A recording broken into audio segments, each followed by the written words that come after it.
what would you rate it, 1 to 10, without riding it? 7. I'm gonna go with this 6. An 8. An 8. Out of 10. This is the Snapcycle Stinger, an entry-level e-bike for $900. How much do you think it's worth?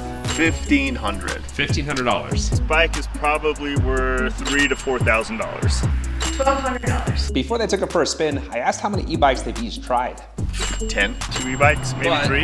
you used to road bike and mountain bike for how many years? I've rode and mountain biked my whole life. A handful. A handful? Handful. More since you met me. Yeah. They then rode around for about 15 minutes, and when they got back, I asked them to rate it again.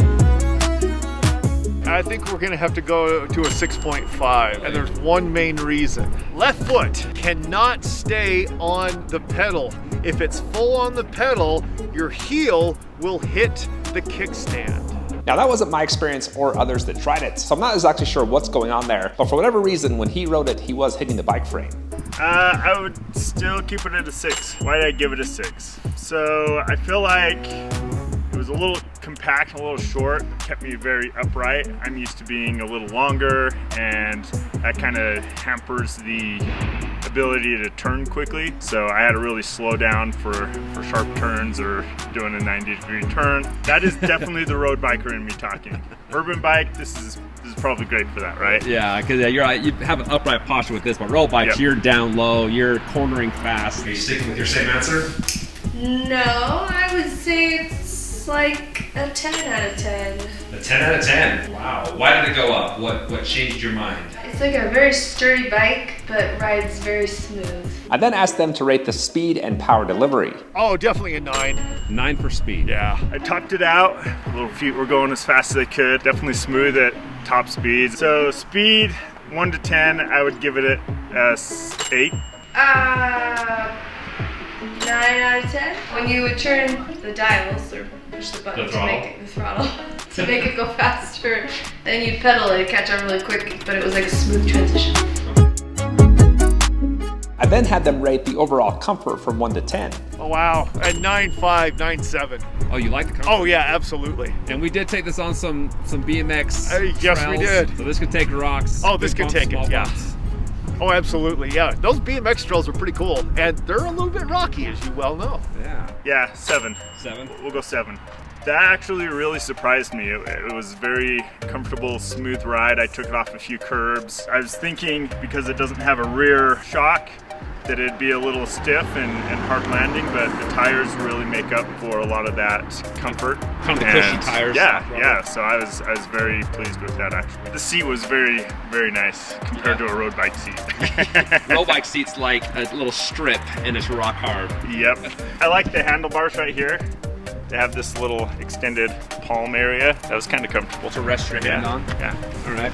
It's great. I liked it. 10 out of 10. 10. Wow. 10 out of 10. You're feeling good today. I'm gonna keep this 10. Yeah, it was really nice. Like, it is a big bike and it's heavy, but I liked it. I didn't think I was gonna like it because it looked really big, but it was quite nice. Well, how tall are you? 5'3". 5'3", and with this, the saddle's actually not lower down all the way. There's about 2 or 3 inches further it can go down. Yeah. But so it's got a good rider side, but it felt good for your frame. Oh, it did. The last question was to see if they thought the bike cost more or less after riding it. You either change it or stick with $1,500. I'm gonna stick with it. That's an $800 e-bike. I'd say you're getting your money's worth on that one. I think that's worth it. Probably less now. Okay. Probably in the $1,500 range. Why would you say that? Just the components of it and the feel of it. A little heavier than I thought it was going to be. It actually cost $900. It's a $900 bike. Yeah, anywhere between $1,200 to $1,500. It's actually a $900 bike. Wow, they did a good job. This is pretty good. You get a good deal. Well, let me know if that was helpful, if you guys like having other people's opinions thrown into the mix, and if there's questions that you want me to ask in upcoming reviews. Also, if you're interested in growing gardens, eating healthy, you ought to check out my buddy's website. He was the guy with the long hair. You can find him on Instagram at Soil Matters Most. And there you can learn how to create healthier soil for more nutritious food and unlock the full potential of your gardens and grow nature's way. I'll have the link to his Instagram and his website in the bio.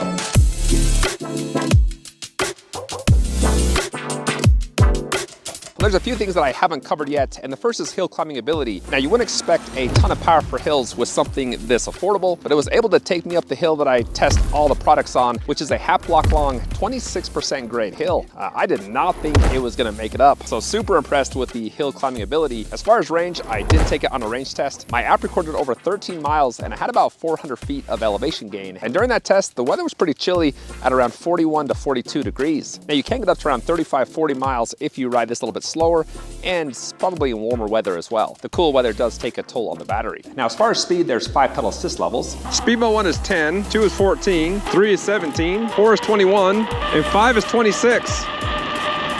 Throttle's topping out at 18 miles an hour, and it doesn't depend on the pedal assist level, it will always hit 18. And if you hold it for about 5-6 seconds, the cruise kicks on. I thought the acceleration was pretty good for a bike less than $1,000. The acceleration is pretty awesome. I'm on pedal assist level 5 on gear 1, and it only takes about a half a revolution before the power comes on. And when it does, it gets up and goes pretty quick. With the throttle, it hits right away. A little bit slower than pedal assist, but still pretty powerful. The biggest thing I don't like are the brakes. They're dual disc, but they do pulsate.